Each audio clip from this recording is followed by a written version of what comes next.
Hai, it's time for another Atomic Habit Insight. Jadi kali ini gue mau ceritain apa yang gue dapat dari buku Atomic Habits tentang 4 cara buat berhenti ngelakuin kebiasaan buruk berulang-ulang kali. Kalau kalian lagi struggle buat berhenti ngelakuin kebiasaan buruk, this video is for you. Dia bergaya tiap hari pagi petang, di simpang jalan tak mengira. Kita semua pingin jadi orang yang lebih baik. Tapi sebelum memulai buat jadi orang yang lebih baik, kadang-kadang kita harus berhenti dulu ngelakuin kebiasaan-kebiasaan lama kita yang bikin kita nggak bisa maju dan berubah diri. Sayangnya, hal itu lebih sulit untuk dilakukan daripada dikatakan. Sering kita udah nulis goals, udah bikin janji di jurnal, tapi ujung-ujungnya tetap kita ngelakuin lagi dan lagi. Nah, buku Atomic Habits ngasih kita 4 cara buat berhenti ngelakuin kebiasaan buruk ini. Yang pertama, you have to know what is the bad habit you want to change.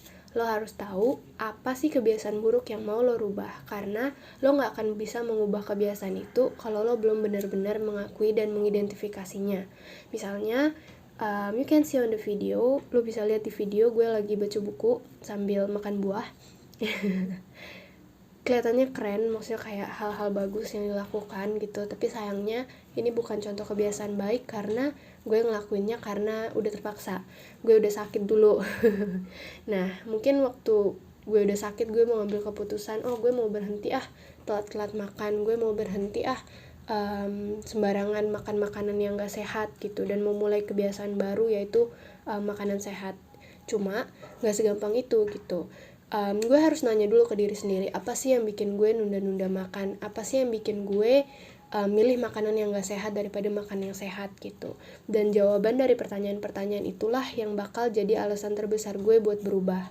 Misalnya lagi lo pengen berhenti buat boros gitu. Nah, lo bisa coba tanya sama diri lo sendiri, kapan sih lo biasanya boros dan kenapa sih lo suka ngelakuin kegiatan memboroskan duit itu gitu.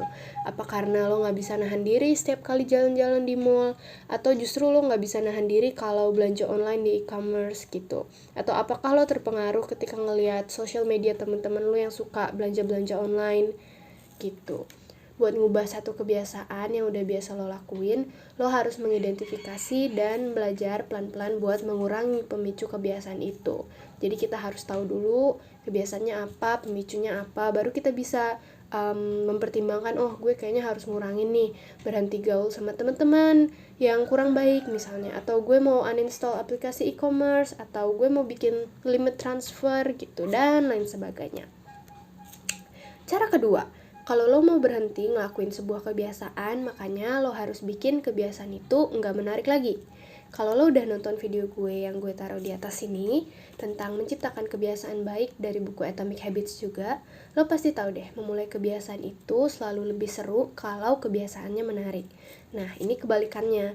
Kalau lo mau menghentikan satu kebiasaan yang buruk, lo harus bikin kebiasaan itu nggak menarik lagi buat dilakukan. Gimana caranya? Yuk, kita mulai ubah sudut pandang kita. Coba deh lo list down apa aja manfaat yang bisa lo dapetin kalau lo udah berhenti ngelakuin kebiasaan tadi. Mungkin awalnya rasanya nyebelin gitu ya, karena selama ini toh kagak kenapa-kenapa, gue makan yang biasa-biasa juga kenyang, happy, no worries gitu ya.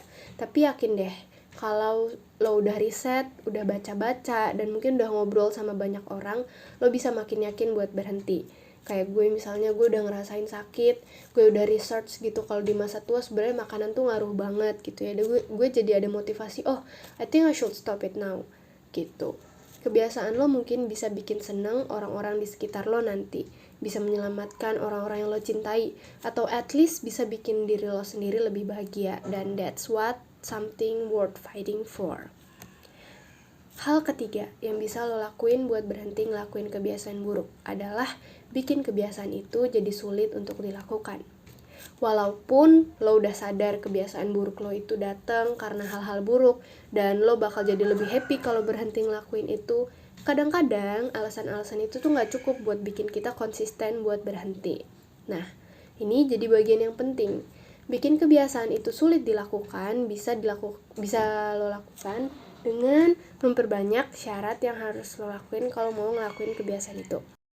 Contohnya nih ya, tadi lo mau berhenti buat hedon, kita nggak mau boros lagi, kita udah sadar kalau kita tuh boros waktu belanja online. Nah, mungkin langkah yang bisa lo lakukan adalah uninstall m-banking, dan setiap kali lo mau belanja lo harus bayar di Indomaret gitu. Nah, keputusan itu kan bikin ada serangkaian kerepotan yang menyertai. Lo harus ganti baju, harus ambil kartu debit, harus siapin masker, dan lain sebagainya gitu.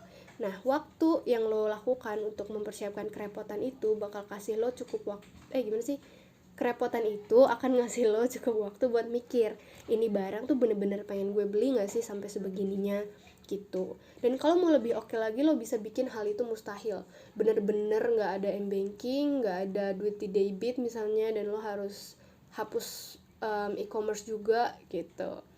Dan yang keempat, kalau yang tadi itu masih terasa sulit dilakukan, lo bisa membuat kebiasaan itu jadi nggak memuaskan lagi.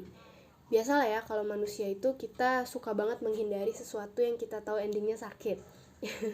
Buku Atomic Habits bilang, pain is an effective teacher. If a failure is painful, it gets fixed. The more immediate and more costly a mistake is, the faster you will learn from it. Jadi kita harus bikin kebiasaan itu, kalau lo lakuin malah jadi bikin lo nyesel dan rugi. Contohnya apa yang bisa dilakukan supaya kebiasaan itu gak memuaskan?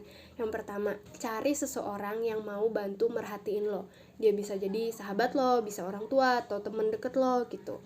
Lo bertanggung jawab sama dia buat gak ngelakuin kebiasaan itu, dan kalau lo ngelanggar, bikin perjanjian yang bisa ngerugiin lo. Misalnya lo harus bayar denda sekian, atau harus neraktir sesuatu atau apa gitu. Pokoknya yang bikin kapok dan bikin lo bete gitu kalau misalnya lo akhirnya ngelakuin kebiasaan itu lagi. Nah, itu dulu dari gue. Semoga kita bisa jadi orang yang sama-sama lebih baik tahun ini. Kalau lo pengen mulai kebiasaan baru yang lebih baik, yuk kita berhenti ngelakuin kebiasaan lama dan nonton video gue yang ini buat lihat caranya memulai kebiasaan baik yang baru. Oh ya, semua contoh kebiasaan di atas itu cuma contoh ya. Kalau misalnya lo kebiasaan apa yang mau lo ubah, komen di bawah ya. Dan kalau misalnya video ini bermanfaat, jangan lupa like, comment, subscribe, dan lain-lain. Dadah. Dia bergaya tiap hari pagi petang, di simpang jalan tak